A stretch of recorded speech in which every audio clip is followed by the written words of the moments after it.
채식주의자 한강 창비 2022년 3월 28일 책 소개 전 세계가 주목한 한강의 역작을 다시 만나다 2016년 인터내셔널 부커상을 수상하며 한국 문학의 입지를 한 단계 확장시킨 한강의 장편소설 채식주의자를 15년 만에 새로운 장정으로 선보인다.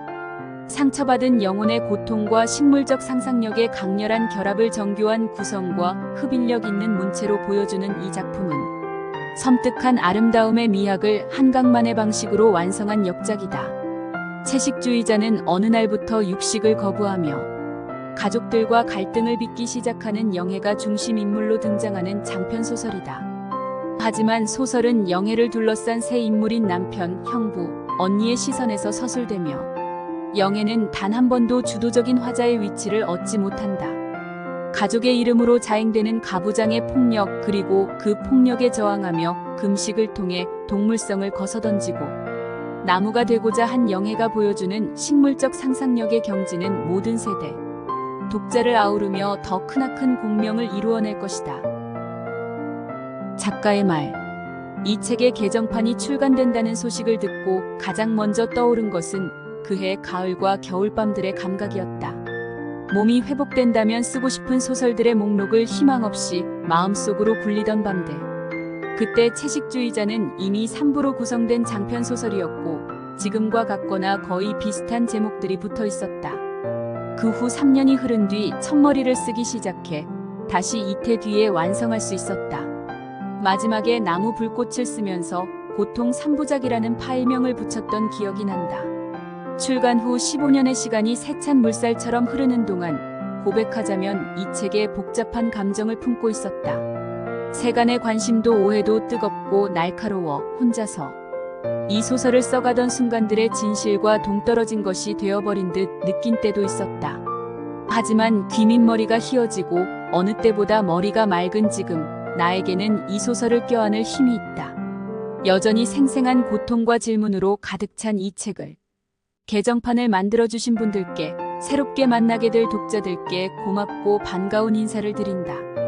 2022년 이른 봄에 한강 목차 채식주의자 몽고 반점 나무 불꽃 새로 쓴 작가의 말 수록작품 발표지면 책 속으로 내가 믿는 건 내 가슴뿐이야. 난 내 젖가슴이 좋아. 젖가슴으론 아무것도 죽일 수 없으니까. 손도 발도 이빨과 새치 혀도 시선마저도 무엇이든 죽이고 해칠 수 있는 무기잖아. 하지만 가슴은 아니야. 이 둥근 가슴이 있는 한 난 괜찮아. 아직 괜찮은 거야. 그런데 왜 자꾸만 가슴이 여위는 거지? 이젠 더 이상 둥글지도 않아. 왜지? 왜 나는 이렇게 말라가는 거지? 무엇을 찌르려고 이렇게 날카로워지는 거지? 어떤 고함이 울부짖음이 겹겹이 뭉쳐져 거기 박혀 있어. 고기 때문이야. 너무 많은 고기를 먹었어. 그 목숨들이 고스란히 그 자리에 걸려 있는 거야. 틀림없어. 피와 살은 모두 소화돼 몸 구석구석으로 흩어지고 찌꺼기는 배설됐지만 목숨들만은 끈질기게 명치에 달라붙어 있는 거야. 한 번만, 단 한 번만 크게 소리치고 싶어. 캄캄한 창밖으로 달려나가고 싶어. 그러면 이 덩어리가 몸 밖으로 뛰쳐나갈까? 그럴 수 있을까? 이 모든 것을 고요히 받아들이고 있는 그녀가 어떤 성스러운 것, 사람이라고도, 그렇다고 짐승이라고도 할 수 없는 식물이며 동물이며 인간 혹은 그 중간쯤의 낯선 존재처럼 느껴졌다. 문득 이 세상을 살아본 적이 없다는 느낌이 드는 것에 그녀는 놀랐다. 사실이었다. 그녀는 살아본 적이 없었다.